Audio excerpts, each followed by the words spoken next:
വേഗം വരുന്നവനായ യേശുക്രിസ്തുവിന്റെ നാമത്തിൽ ദൈനംദിന അപ്പം എന്ന അനുദിന വചനചിന്തയിലേക്ക് ഏവർക്കും സ്വാഗതം. ഇന്ന് ഉപവാസം എന്ന വിഷയത്തെ ആസ്പദമാക്കി ചില കാര്യങ്ങൾ നമുക്ക് ചിന്തിക്കാം. അതിനാധാരമായ ഒരു വാക്യം വായിക്കാം. മത്തായി 6:17-18 വാക്യങ്ങൾ. നീയോ ഉപവസിക്കുമ്പോൾ നിന്റെ ഉപവാസം മനുഷ്യർക്കല്ല, രഹസ്യത്തിലുള്ള നിന്റെ പിതാവിന് വിളങ്ങേണ്ടതിന്. തലയിൽ എണ്ണ തേച്ച് മുഖം കഴുകുക. രഹസ്യത്തിൽ കാണുന്ന നിന്റെ പിതാവ് നിനക്ക് പ്രതിഫലം നൽകും. ക്രിസ്തീയ ജീവിതത്തിൽ ഉപവാസത്തിനൊരു പ്രധാന സ്ഥാനമുണ്ട്. ബൈബിളിലെ വിശുദ്ധന്മാരുടെ ജീവിതത്തിൽ കാണുന്ന സത്യങ്ങൾ നമ്മെ ഉപവാസത്തിൻ്റെയും പ്രാർത്ഥനയുടെയും ജീവിതത്തിലേക്ക് വിളിക്കുന്നു. ക്രിസ്തുവിൻ്റെ മാതൃകയും പഠിപ്പിക്കലുകളും നമ്മെ ഉപവാസത്തിൻ്റെ ആഴമേറിയ സമയങ്ങളിലേക്ക് നയിക്കുന്നു. എന്നിരുന്നാലും ഇന്ന് പല ക്രിസ്ത്യാനികൾക്കും ഉപവാസം ഒരു ആത്മീയ ശിക്ഷണത്തേക്കാൾ ഒരു പരമ്പരാഗത ആചാരമായി മാറിയിരിക്കുന്നു.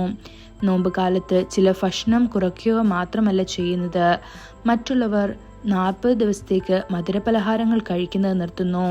എന്നിരുന്നാലും ഈ രീതിയിൽ ഉപവസിക്കുന്ന പലരും കർത്താവിനോട് അടുക്കുന്നതിനോ ആഴത്തിലുള്ള പ്രാർത്ഥനാ ജീവിതം വളർത്തിയെടുക്കുന്നതിനോ വലിയ പ്രാധാന്യം നൽകുന്നില്ല.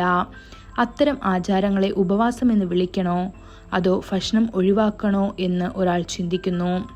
മറ്റു ചിലർ ആരോഗ്യപരമായ ഗുണങ്ങൾക്കായി ആഴ്ചയിൽ ഒരിക്കൽ ഉപവസിക്കുന്നു. വയറിന് വിശ്രമം നൽകുന്നത് ശരീരത്തിന് നല്ലതാണെന്ന് കരുതി. അത് ഒരു പരമാവധി വരെ ശരിയായിരിക്കാം. പക്ഷേ ഒരാൾക്ക് ആത്മീയ നേട്ടം വേണമെങ്കിൽ ഉപവാസ സമയത്ത് പ്രാർത്ഥന അത്യാവശ്യമാണ്. പ്രാർത്ഥനയില്ലാത്ത ഉപവാസമല്ല. ഉപവാസ പ്രാർത്ഥന നമ്മെ ദൈവത്തിങ്കിലേക്ക് അടുപ്പിക്കുന്ന ഒരു മധുര അനുഭവമായിരിക്കണം. മനുഷ്യന്റെ ശ്രദ്ധയേക്കാൾ ദൈവത്തിന്റെ മുഖം അന്വേഷിക്കുന്ന സമയങ്ങളായിരിക്കട്ടെ നമ്മുടെ ഉപവാസ ദിനങ്ങൾ. അവ നിന്റെ സാന്നിധ്യത്തിൽ പാടുന്നതും സ്തുതിക്കുന്നതും സന്തോഷിക്കുന്നതും കൊണ്ട് നിറയട്ടെ.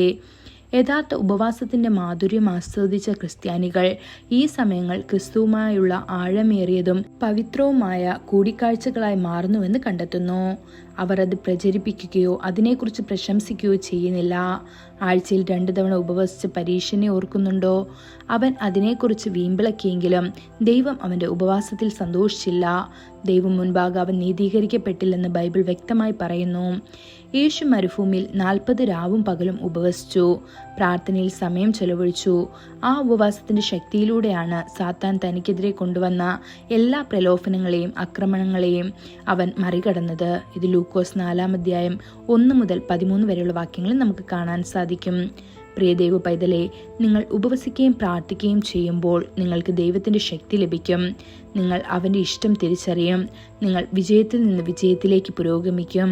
അതിനായി ദൈവം നമ്മെ ഓരോരുത്തരെയും സഹായിക്കുമാറാകട്ടെ. കൂടുതൽ ധ്യാനത്തിനുള്ള വാക്യം യോവേൽ 2:15 വാക്യം. സിയോനിൽ കാഹളമോതുവേൻ, ഒരു ഉപവാസം നിയമിപ്പേൻ, സഭായോഗം വിളിപ്പേൻ. ഇന്നത്തെ ബൈബിൾ വായന രാവിലെ സങ്കീർത്തനങ്ങൾ 107, 108, 109 അധ്യായങ്ങൾ.